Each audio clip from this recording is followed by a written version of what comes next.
One action to strike, two actions to cast a spell. What's not to like?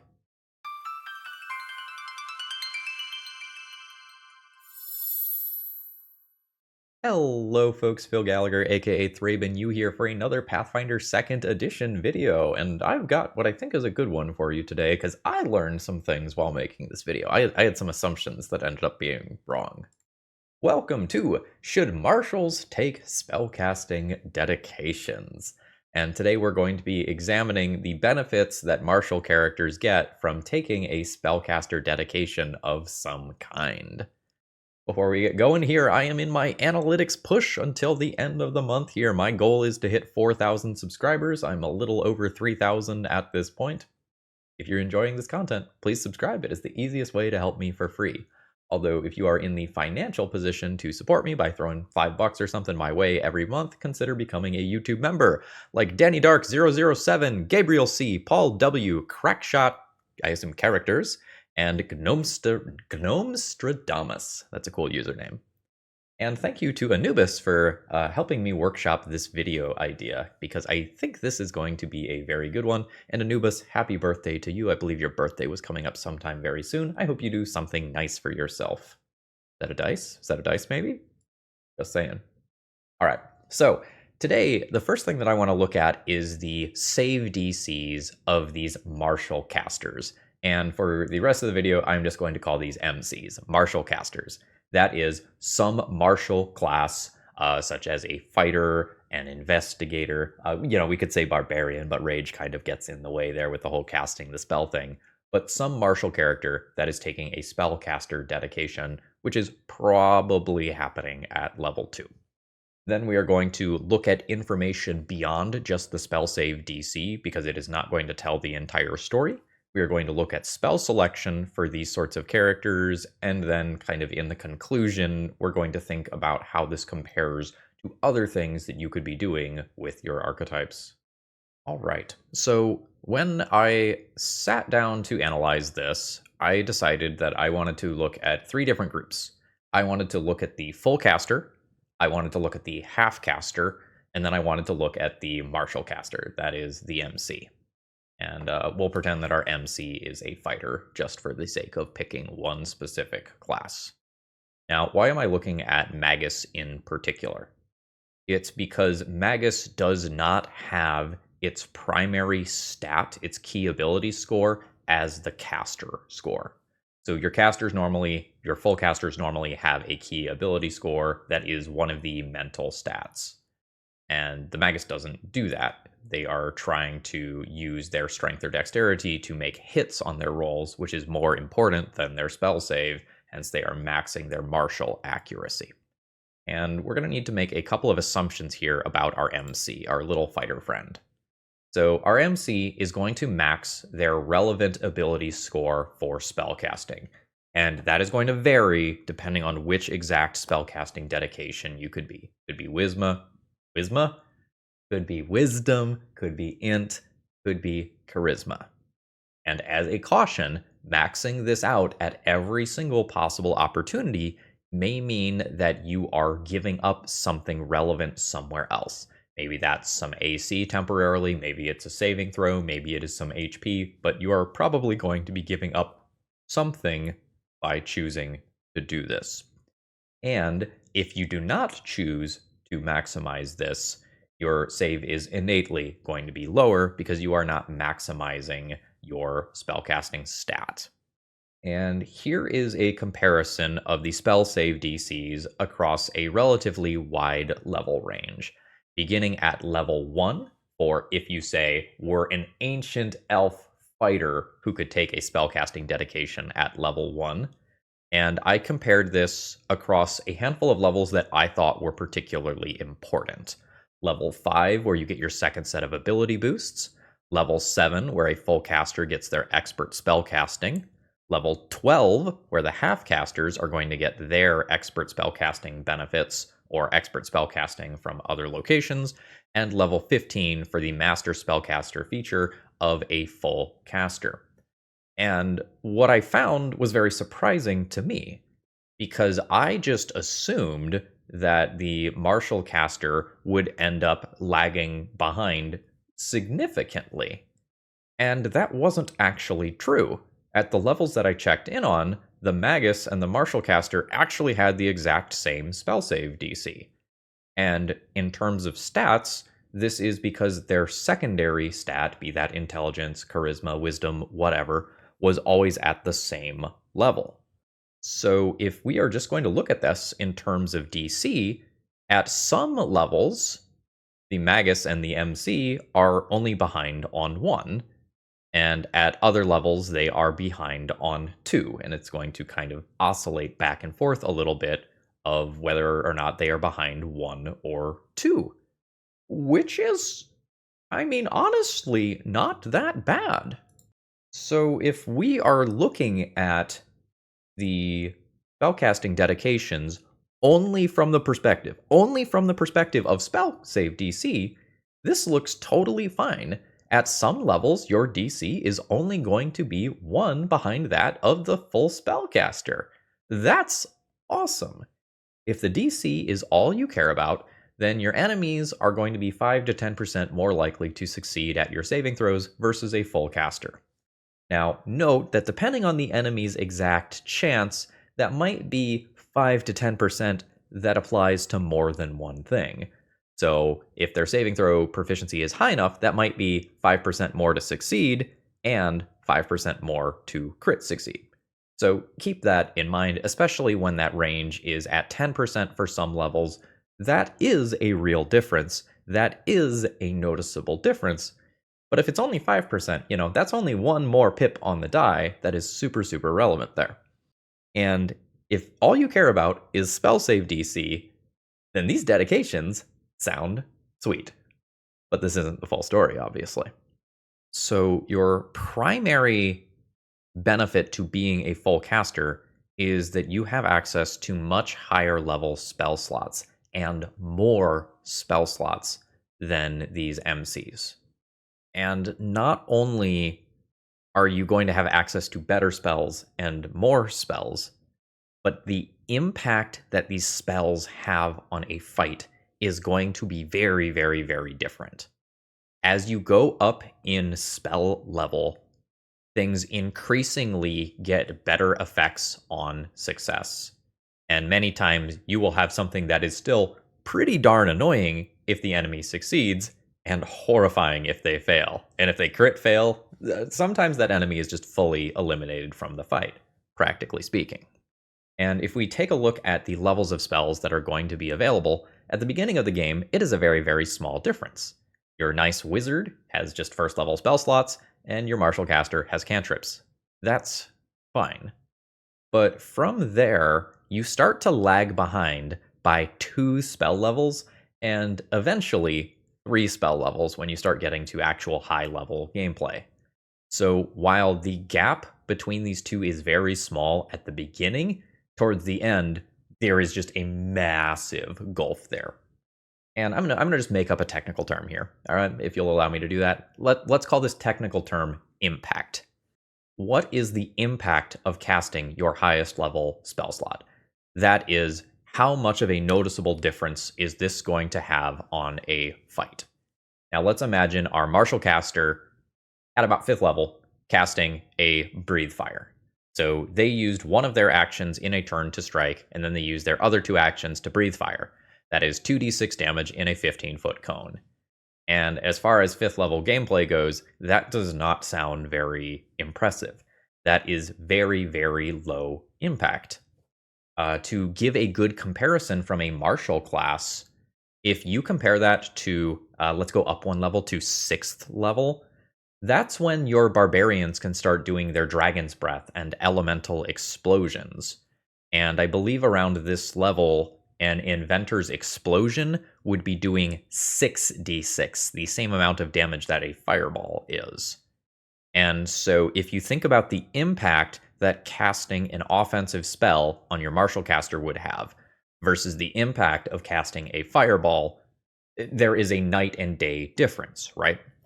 So even if you have similar spell save DCs, the gap in the quality of spells that you are capable of casting is massive. And I picked very iconic fire damage spells here for an impact comparison as far as damage goes. But if you start thinking about status effects, when you get it, first level Fear is a fantastic spell. But if you compare that to Slow is like, oh man, they didn't put the incapacitation trait on that one. I just get to do this to bosses, and if they randomly fail this save, they're down in action for a minute. There is a very big power level gap between Fear and Slow.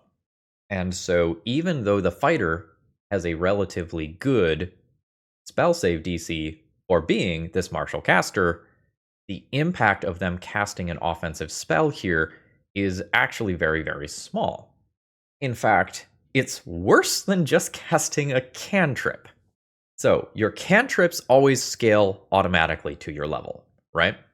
So while you might have a first level offensive spell as a martial caster, you have a third level cantrip.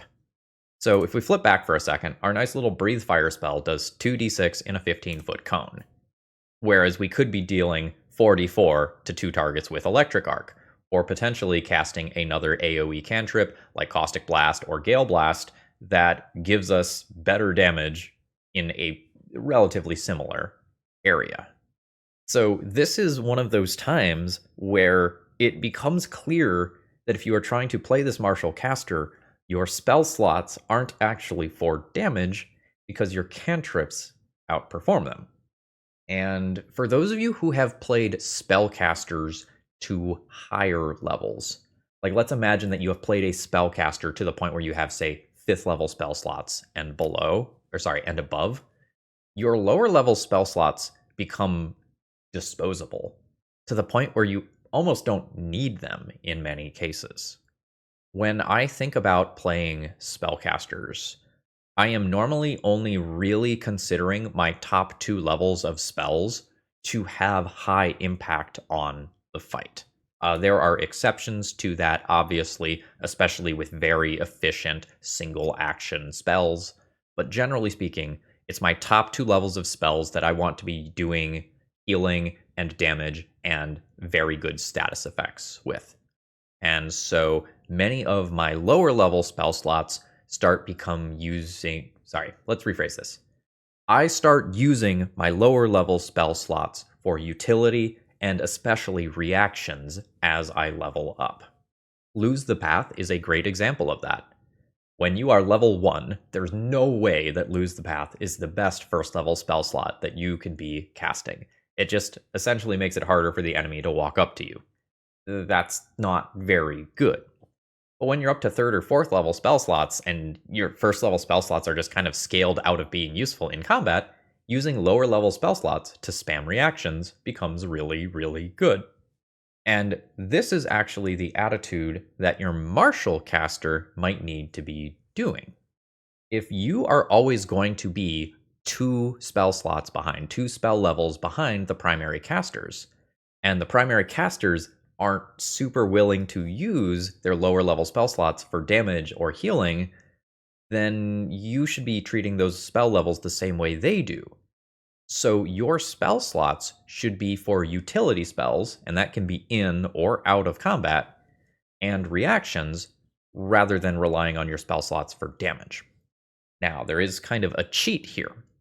If you get a focus spell from your caster dedication, your focus spell will auto-heighten just like the cantrips would. So while your slotted spells that you get from these dedications aren't going to be great in combat for damage and status effects and such, your focus spells that scale automatically are going to keep up. And again, your spell save DC is only going to be like 1, maybe 2 behind where the full caster is. So if you are trying to be this martial caster, maybe look for 1-action utility spells if you are trying to do something in combat.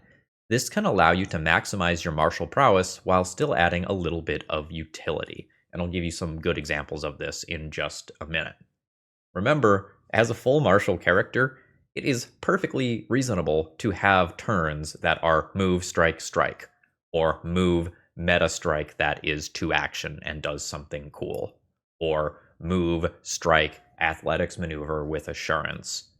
And this is before we start getting to any cool single action things that your class might have for utility. And this is before we start getting to, oh, hey, I invested in this stat, so I'm good at recall knowledge. I can do that to help the full caster. And if your martial character does not have a good built-in class reaction, using your spell slots for reaction in combat is perfectly viable. Now, if you are a fighter with a reach weapon and you know that many turns you are going to automatically trigger your reaction without working for it very hard, that may or may not be for you. But let's say you are a rogue and the best reaction that you are going to get innately at early levels is going to be something like Nimble Dodge that is just a +2 to AC, then you might be, in good shape if you pick up a couple of reactions from spells. So, why don't we see what some good reactions from spells and some good single actions you could be getting are. So this first one here is one of my absolute favorites. I adore this spell, and it is Interposing Earth. On the Arcane and Primal lists, you can use this as a reaction when you are the target of a strike or a reflex save for a damaging effect, and you make a little barrier that gives you standard cover and absorbs a little bit of the damage. So we've got AC 5, 2 hardness, and 5 hit points. Now, is this an absolutely massive number? No, it's not.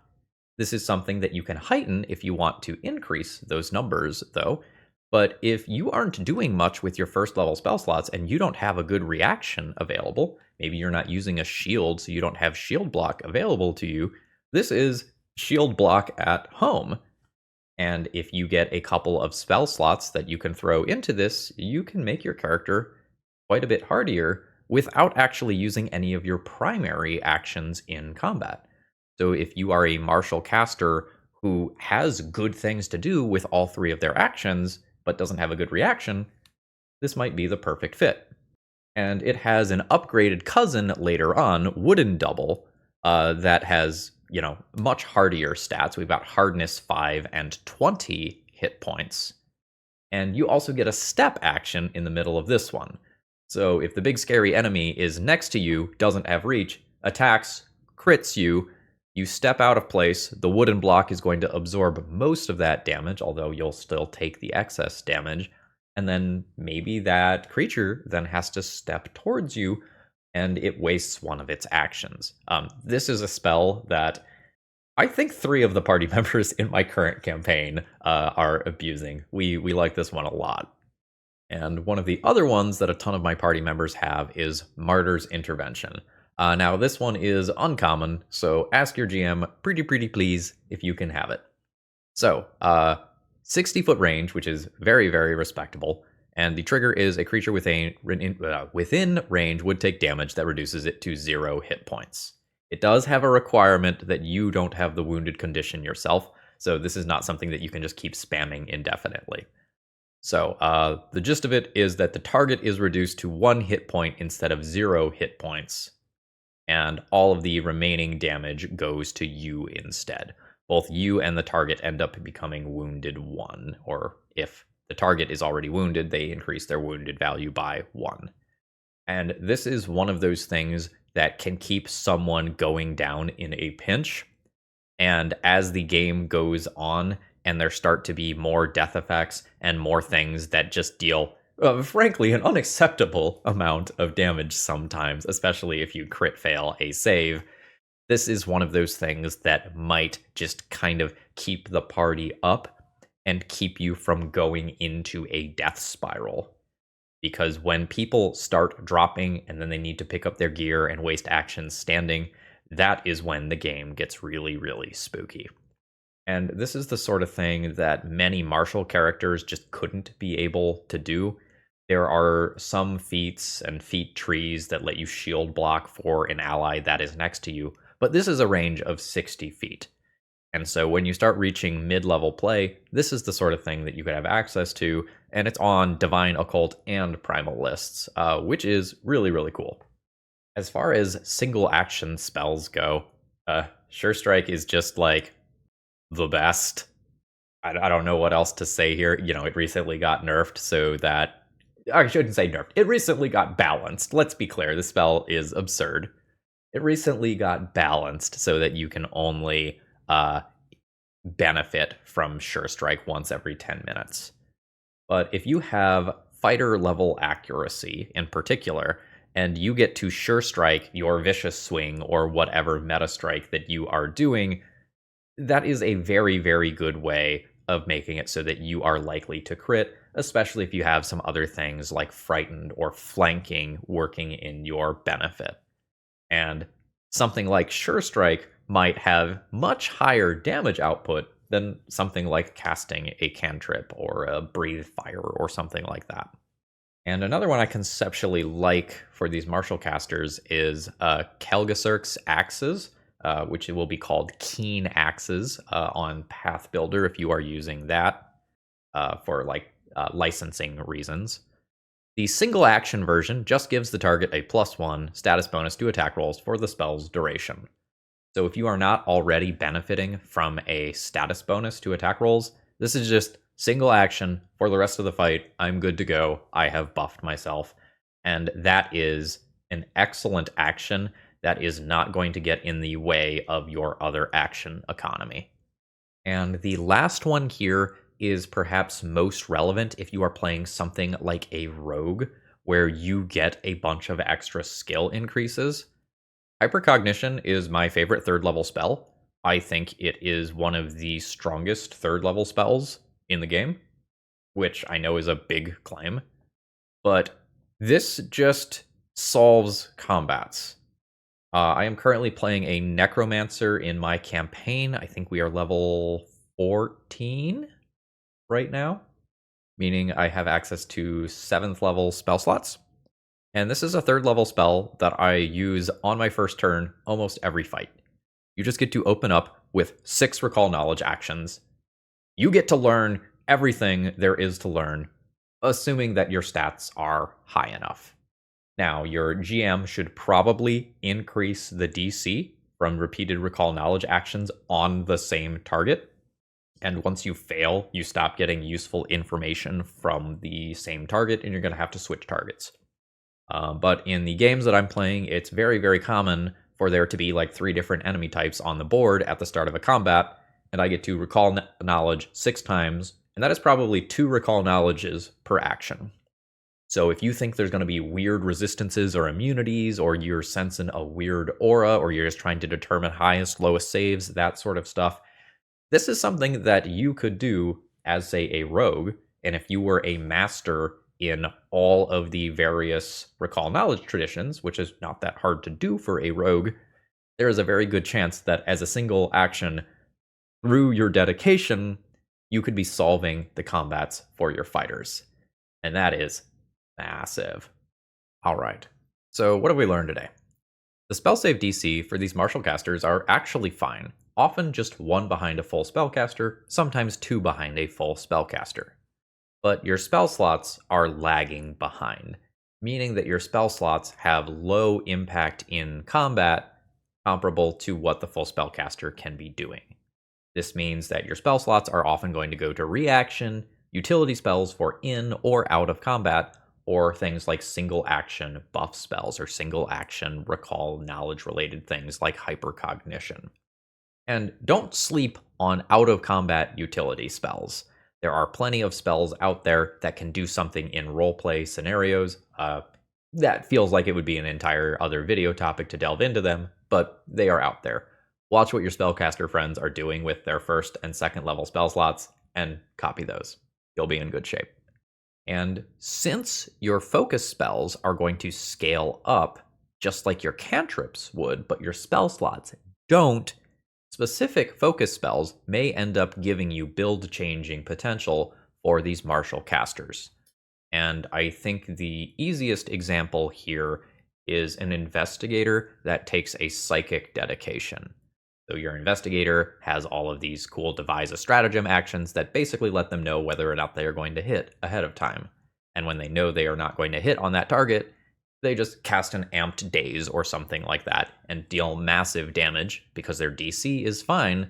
And let's be real, psychic focus spells are really, really strong. and you may be able to find some other focus spells on certain classes that are worth poaching as well.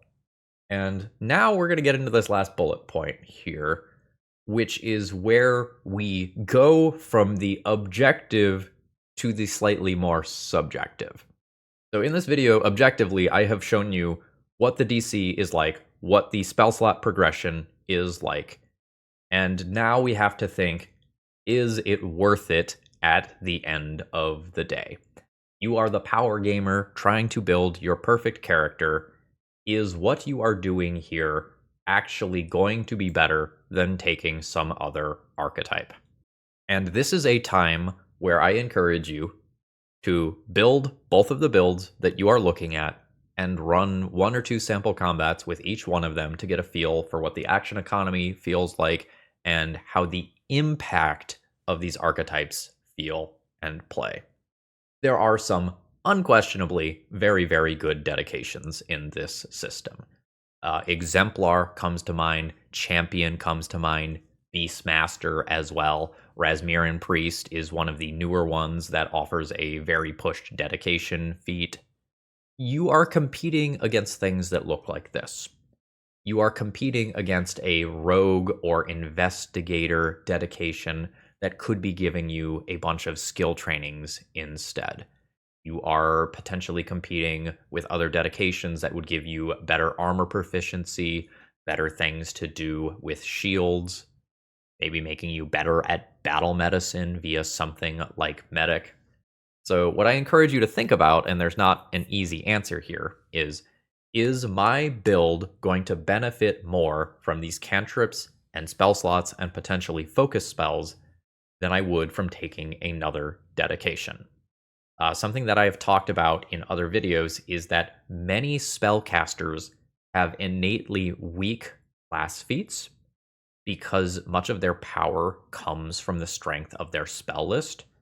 So when you are thinking about a dedication, don't just think about 2nd level. Think about, say, 2nd through 10th level. What am I doing at 2, 4, 6, 8, 10? Do I have something viable that I am going to want at all of these levels? There are air quotes, obligatory follow-up feats for some of these spellcasting dedications that increase the number of spell slots you have, that increase your DC. So in some cases, you won't actually end up with all that many real class feats from these. So like at 2, you might get the dedication that gives you cantrips. At 4, you might get the basic spellcasting benefits. And then there will be a few levels from there where you are selecting what you are doing with a few class feats. So this is just something to keep in mind. I think casting dedications can be very good, but they might not always be very good. And as a final thought here, it might be easier for some classes to take these spellcasting dedications. So if you are an investigator who is already int-based to start with, then it's so easy for you to go and grab that psychic dedication that uses int as its spellcasting modifier. But if you are the strength-based marshal, like say an exemplar to start with, I mean, they could be dex-based as well, a strength or dex-based marshal, then trying to max your int on that character might take your build in some weird directions. And I really want to emphasize the fact that many classes cannot afford the actions in combat to be casting spells. The Investigator is one of the best times to do it because there are just turns where it's like, oh, I guess I'm not attacking this turn. But there are so many classes. We'll use the Thaumaturge as an example there. They are an excellent martial class that is charisma-based, but they have so many activated items and abilities and exploit vulnerability and built-in class reactions as well that the spellcasting does not fit into their action economy. And I frequently see people saying like, oh yeah, Thaumaturges, just take a caster dedication, it's so good. And it's like, no, it's not. You don't fit that literally anywhere in your action economy. It does not work, especially if you are activating something like a chalice or a mirror just about every turn. So think about your action economy, including your reaction. Think about what you could be getting from other dedications. And I hope that this gives you everything you need to be thinking about these martial casters. I hope you all enjoyed this. I hope this was useful, and I hope you all have a wonderful rest of the day. And if you're not subscribed yet, consider subscribing. It helps a lot. Anyway, see ya.